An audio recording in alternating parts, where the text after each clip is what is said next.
Are you using artificial intelligence the right way inside your salon? Hi, I'm Kayla Swanson, and I'm your host of High Performance Salon Academy's Profitable Salon Owner podcast. And today I get the pleasure of having the founder of High Performance Salon Academy on with me, Jason Everett. What's up, Jason? Yeah, let's go, Kayla. Let's talk about AI, man. That is the subject. It is the subject. It is it's up and coming. You know, like a couple years ago, we've had a couple podcasts about AI, and it's the conversation even about AI is just evolving and evolving and evolving.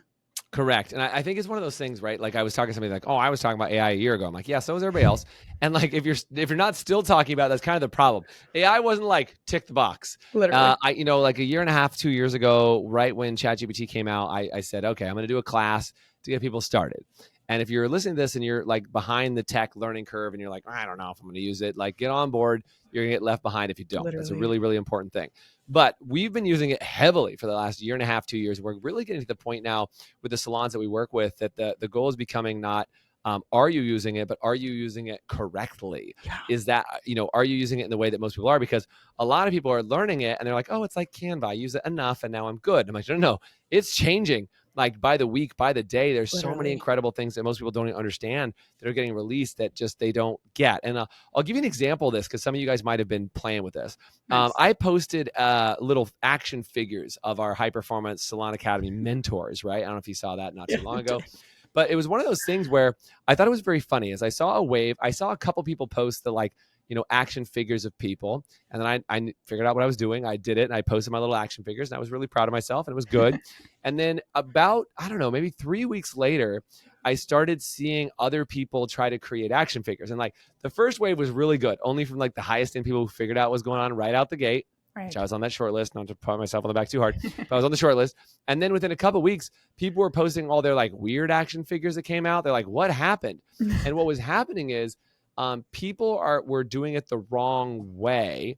Is they were using a prompt to create an action figure, and they were like, they were getting like, oh, please create a action figure of Casey that I can be in my own little box. And they were trying to prompt it to do that.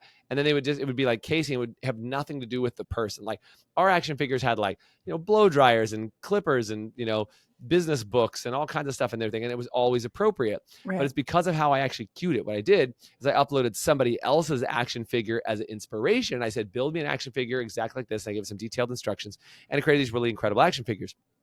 But the people who did it after the fact, they were actually having a lot of problems with it. Were just saying, can you create me, Jason Everett, as an action figure? Go, do your thing, ChatGPT, or everybody calls it something cute. They're like, my little chatty chat friend or my chitty chat or whatever. And I'm like, look, guys, it is a cute little accessory. Cute. But what I want to make sure that we're doing here is that what we want to be sure to do is make sure that as you're using ChatGPT, you understand how to use it as a very powerful business tool. Yeah. It's like making your Ferrari a planter box in your yard. Because you're like, oh, it's so cute. I put some plants in it. Like it's not really what it's meant for to just do that. And so there are some toys, but I want to remind you that, when you play and learn, it's really fun.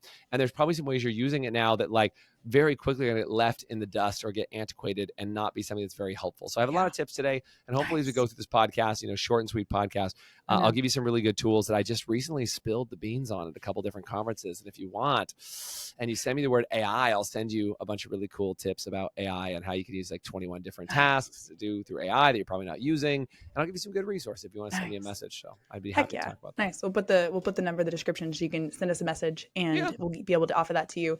Because I feel like, like nowadays, like before the conversation was like, are you using AI? No, I never heard of it. Or no, not really. But or not using it yet. Yes, exactly. Not using it yet. And now we're getting to the point when like everybody is using it.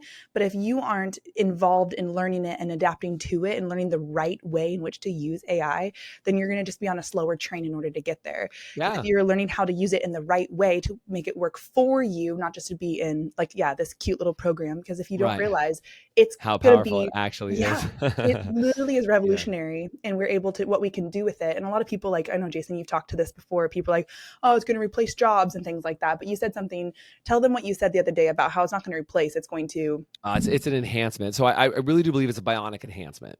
And, we are in this world. I mean, we're not quite to like Terminator or Skynet sort of scenario yet, but we are in this enhancement. Yeah, I don't know if that's coming, but I think the idea is that it is a bionic enhancement for you. And I'm really excited about it because there's so many good things about how this works. And if you're one of those people who like, I don't want to give my information to China or whatever your issue is that you're worried about, I would just say, listen, there's going to be two camps in the future: people that are using AI and learning it, and people that are just fighting it. And there was a lot of people that fought cell phones. I don't want to have a phone with me everywhere I go, or I don't want to have the internet in my pocket. I'd rather have my flip phone. Like, there's always those people, and you got to decide. Just being really candid, I think a lot of times salon owners end up on that laggard part of the technology learning curve, is because, you're not working on a computer every single day inside the salon. Maybe if you're the owner, you're in front of a computer a little bit more often, but you're like, well, I can use my phone, I can use my iPad. Why do I need a laptop? I don't use it very often. And I think AI is the same way. It's like, yes, might be able to like find some recipes or do some fitness instruction. You're like, oh, or I'm kind of playing around with AI. But what if I told you that you could write an entire associate training program on your AI in just a few minutes? What if I told you that you could have it do an entire training for you on how to get your staff to dress the way you want them to dress inside the salon? And it's really more about, are you using AI as a way to bionically enhance your reality and help you get 10 times more done than other salon owners? Or are you going to make the excuse you don't have time to get things done? Because that excuse is starting to go away. Now it's not a manpower issue, it's a brain power issue. And the way I'm looking at AI is closing the gap on that brain power issue. And it's giving me 10 times the brain power that I had before, which, if you're smart, and if you're listening to this podcast, clearly you are, that like, if you're smart, you want to enhance your intelligence and make it do some incredible things. So I'd love to get into some of that stuff. Nice, for sure. I mean, if you think about like Google, like I know a lot of people who use AI, like just an upgraded version of Google, but this is not just a program that you ask questions to. It's like learning how to ask the right questions and to give it, because all the information builds on itself. Like you ask Google, you clear that search and you ask something else, they're just going to ask something else. But AI builds upon itself. So I'm super stoked to start diving into some of the greatest tips and tricks to use artificial intelligence in the right way. So Jason, let's get into that. Yeah, so let me just start from this. As we're saying artificial intelligence generically, referring to an entire genre. It's like saying the internet instead of saying like Google or Yahoo or LinkedIn or Facebook or something. So let's just dive a little deep. I'm going to stay on the surface for a second. I promise I'm going to go deeper as we go, okay?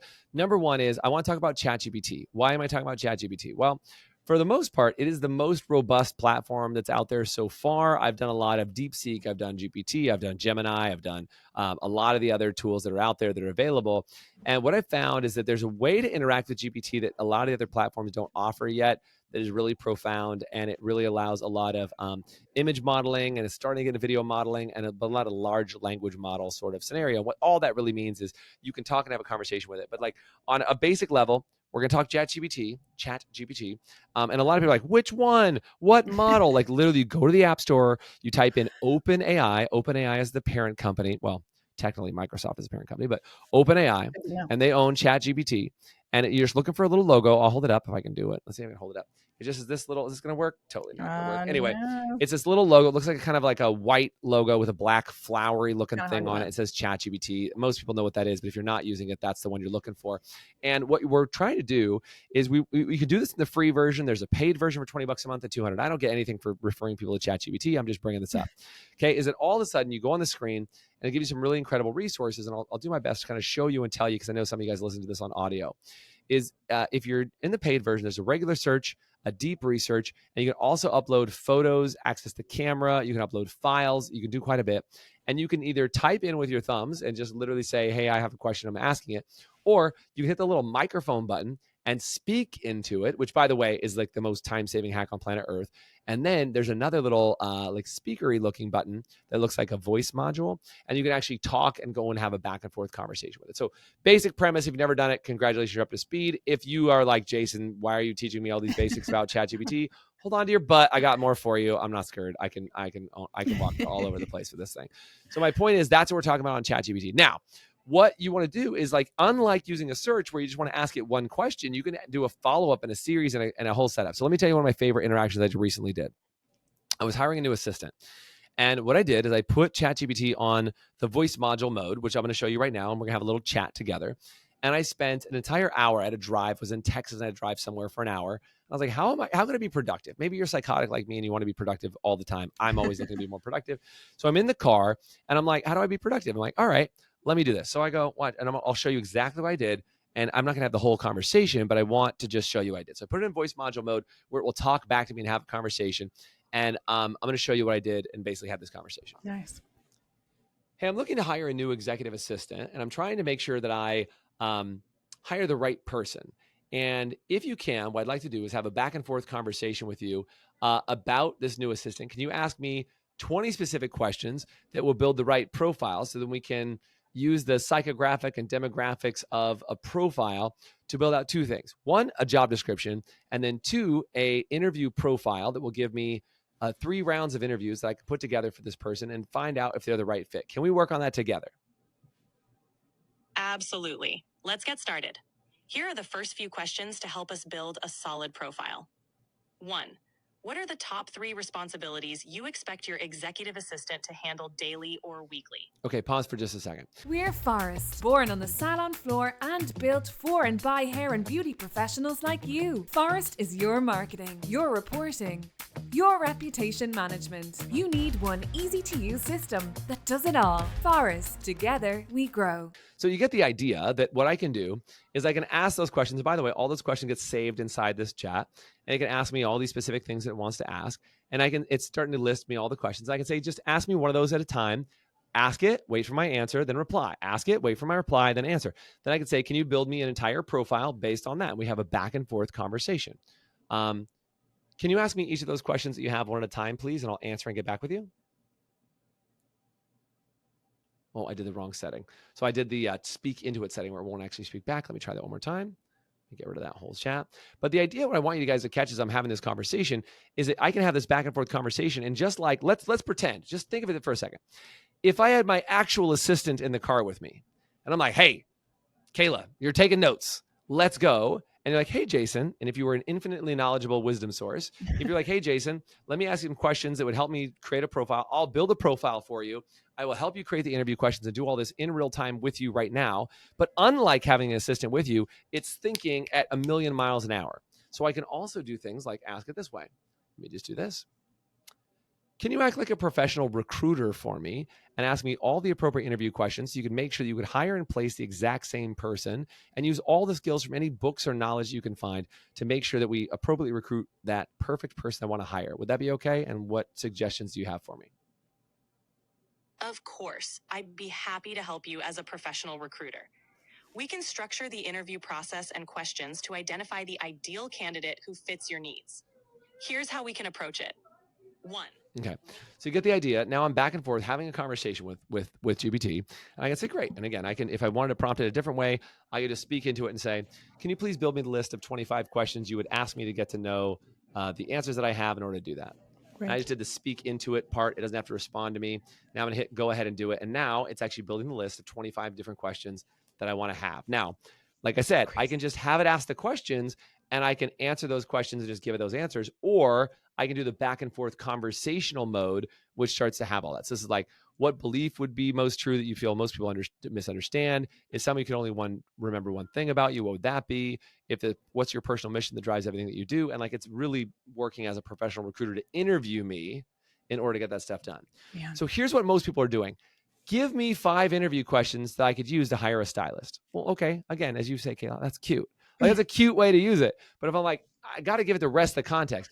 Act as a professional recruiter. Interview me in order to get all these questions right. And then let's build a process together. And I'm cueing it each step of the way.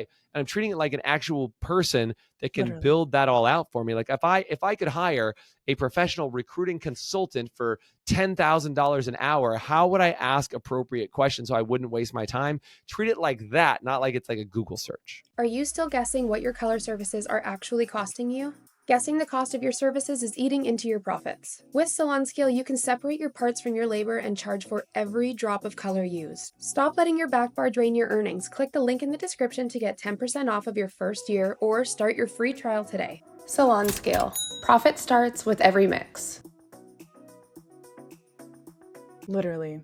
Man, it's crazy because like one of the things I also love to use ChatGPT for in that same vein is like, hey, here's my idea. Can you like poke holes in it? Like give me some, but not only that, but give me like this is what I'm wanting to accomplish. Can you see areas where it could go south or together For ideas sure. how to like navigate it and then give me solutions. We have this thing at our office that we called 131, one problem, 3 solutions, and the one that we think is right. And so I like almost 131 ChatGPT of like, hey, here's my thing that I want to do. And yeah, I love what you just said, Jason, about like treat AI like it's a human being working with you and having a conversation together. Yeah, 100%. It was kind of funny. I was watching this thing that said, do you know how much money we're wasting on saying please and thank you to ChatGPT? So like, do you know how many tokens get wasted? Because every word is a token. It's like how much money is wasted. But I'm like, I think it's less about saying nice things to the AI so that when the robots take over, you don't die. Yeah. It's less about that. It's more about reminding you that this is a utility and we're not like awkwardly prompting. Like there's this thought, and Kayla, I know you've heard me mention this, but there's something called prompt engineering. And people feel like they have to put like this, they call them super prompts and prompt engineering and all these other things. And I have a different phrase I want to talk to you. And I don't know that I like this phrase very much. Nobody really gets too excited about it except for me, but it's called sloppy prompting. Oh, Nobody wants sloppy prompts, but I'm going to tell you my favorite thing is to do a sloppy prompt. What I mean by that, and exactly what you said, Kayla, is I'm just going to loosely tell it what I'd like it to do. Hey, if I need to solve this problem, who would be the person I would go and ask the questions to? And he goes, oh, you would talk to a professional recruiter. Great. Act as a professional recruiter and interview me and consult with me and make sure this happens. Or if I said, man, I'm really feeling down today. I'm having a bad day. Who should I talk to about that? And it's, oh, you should probably talk to your psychiatrist. Well, what accreditations would they have? Oh, this and this and this. Great. Act as a professional psychiatrist with these accreditations and ask me some questions and be my counselor. And like, I think it's really interesting because yes, could you say be my business coach? For sure. You could say act as Jason Everett. I'll give you a generic version of me if you want to do that, just a little bit. If you don't want to hang out with me yet, maybe that's a good way to do it. It's got my book loaded into GPT and you can go read all about it, right? But the idea is that there's still a level of understanding how to prompt it. I think there's a difference between information and leverage. GPT and again, other AIs as well. Just I like that you can interact with GPT this way. Totally. It's a great way to interact and leverage the knowledge. And just be aware that sloppy prompting means it doesn't have to be perfect. It just means you can talk to it, have a conversation, and maybe you do the audio feed into it. Maybe and like you screw it up. Ahs, pauses. It doesn't have to be perfect. You just say what it does. And if it gets it wrong, either start over a new thread or tell it to fix it. Say, oh, sorry, you misunderstood me. This is what I actually meant. And let it correct and let it revise. And I recently asked GPT, I was like, hey, what percentage of users am I? And they're like, look, you're in the top 1% of 1% users. And I said, what puts me in that top 1% of 1%? And it said, because you refine and refine and refine, you keep dialing it in and dialing it in until we get the perfect answer together. Whereas most users ask a few questions and run with the advice is either good or bad. And what I will just say is like my goal, and when I first learned GPT, I said this very early on, imagine having an assistant or a support person. By the way, I've had an assistant since my first assistant I had when I was 17 or 18 years old. Wow. My very first job, I had an assistant. And I've had an assistant since then, and I'm 44. So there's been a lot of assistants I've been through, right? Kidding. But one of the things about an assistant is if my assistant brings me something, and I'm like, nah, do it again. And I do that 2, 3, 4 times. That assistant's like, F you, Jason. How can you not like my work product? Like, this is garbage. You're not giving me my expectations. You know who doesn't do that? AI. GPT. GPT is like, hey, you need another revision? No problem. No problem. And I got used to feeling like it just said, no problem, no problem, no problem. Because I'm like, nah, I didn't get it right. And it didn't come in and say, well, you didn't ask for that. I gave you exactly what you asked for, jerk. And like, there's no attitude. There's no anything. It's just delivering on the promise.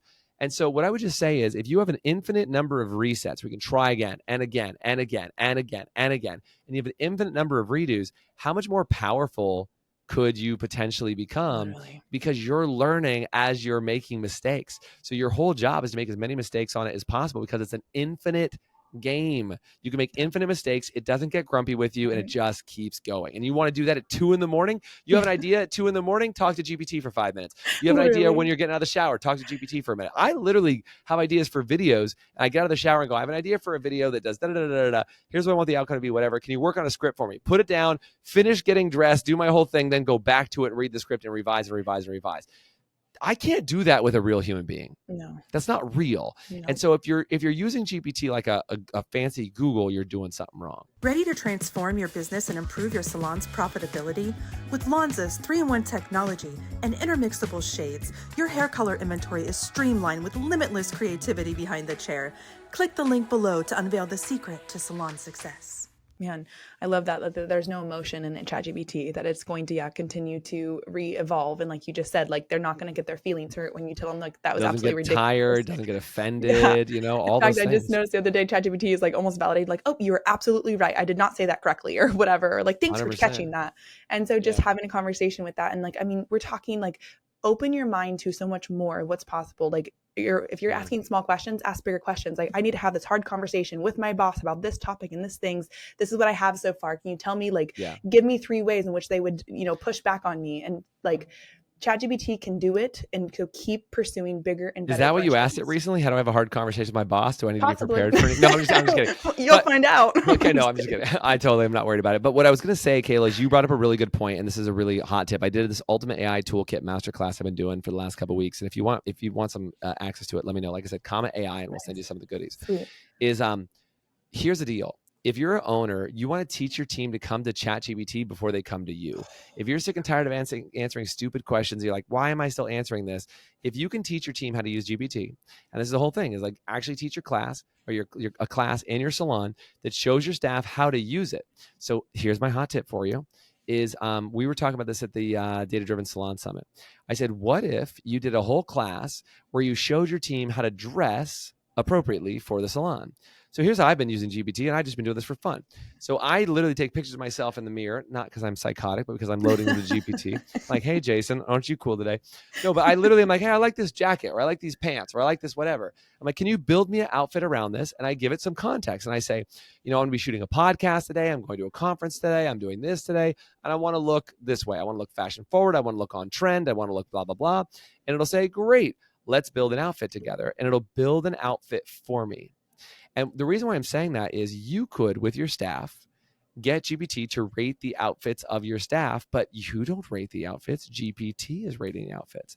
So if you're like, is that appropriate for work? Be like, hey, here's the dress code for my work and the standard that we want to uphold to be able to be fashion forward and attract. And this is what I would say. Okay, watch this. If I said, check this out. Hey, I want to build an outfit today that I want to wear to work, and I work at an incredibly high-end luxury salon. I want to attract incredibly high-end customers. Could you help me build 3 or 4 different outfits and give me a look of how that should look on my body for a man to work inside that salon? Give me some visuals and tell me the 3 things I need to look for, and knowing a little bit that you know about me, can you build me some outfits? Like, that's it. And you show them how to do that. Then what you do is let them take pictures of each other and upload their outfit into GPT, and then ask a ChatGPT, how can I make this outfit even more high-end, even more luxe, even more appropriate for my work, and let it build you catalogs and lookbooks and basically mood boards and all this stuff. And like now, and again, this is the piece that my brain works a little differently than most. You guys might be like, yeah, I was using it for my outfits. I'm like, but did you think to teach your staff to do it so they stop asking you, is this appropriate? Because what if you could literally say, hey, run that outfit by GPT and see what it says. Like, just see if it says appropriate for work. Instead of you being like, I have to write a policy that says no mini skirts or whatever it is, like, ask it and just say, what would, if I want that fashion forward look, what would it be? And it's just such a powerful thing. It's doing right now. It's building out my visuals for that whole thing. But hopefully, I know it's been a short and sweet podcast, but hopefully it's been really, really helpful for you guys. Dude. If you want more tips on AI, please do me a favor. Drop me a comment on the video for this and say AI. Go find me on social on Jason Everett or at Jason Everett or at highperformancesalon.com or sorry, at High Performance Salon, I should say. Nice. And send me a comment. I'll gladly give you guys more tips on AI and give you some more resources if you're after them. Are you ready to increase your retention and revenue and convert website traffic to clients? Then you're ready for Maya. Maya creates better business relationships by pairing the right clients with the right beauty professionals. Use promo code HPSA for your first 2 months free. Visit joinmaya.com to get started. I feel like we could talk about this topic for a long time. It's I could do like evolving. A week on this subject. Yeah, I know. So stick with us. We will be continuing to evolve ourselves in AI to be able to educate you on how to use artificial intelligence in the right way. And that means just don't put yourself in a box. Not only like take the information that you know now and know that it's just going to expand and get better and better and evolve. So evolve with it. Ask bigger questions. Ask the questions that you aren't sure if you can. Just play with it. I know one of my favorite things that Jason usually says, like, take AI to lunch with you and go and just experience it and just learn how it works. And it will also learn you, which is another thing that I love is that it is picking up on like what it's learning how you operate too, which is really nice. You So got that is it. all the time we Here's my have. looks. Here's my Nice. looks. Oh, I got some looks. Look at that. I got Dang. some schwanky Jason looks if I want That to is pull some those off. elevated salon and attire for sure. Elevate. And again, if I'm like, that's too formal for my salon, what else could I do? So See? And then you yeah. ask it, be like, oh, great job. Now bring it to this level, or That's ask right. a different question. Man, Yeah. this has been really fun. That is all the time that we have for today. Jason, always a pleasure having you on the podcast. Heck yeah. And if you got a lot of value out of this, drop some comments, reach out to us. All of our socials and everything will be in the description. If you want the AI, the 21 tips? 21 tips on how you can use AI inside your salon. Yep. Beautiful. If you want that, reach out to us in any capacity, say AI, and we would love to get that over to you. Jason, this is short and sweet and amazing. Thank you for hanging out with me. We'll see you next time on the Profitable Salon Owner Podcast. You've been listening to the Profitable Salon Owner Podcast. Be sure to like, subscribe, leave us a review, and check us out at profitablesalon.com for more episodes, content, and to help you turn your salon into the business you've always dreamt of.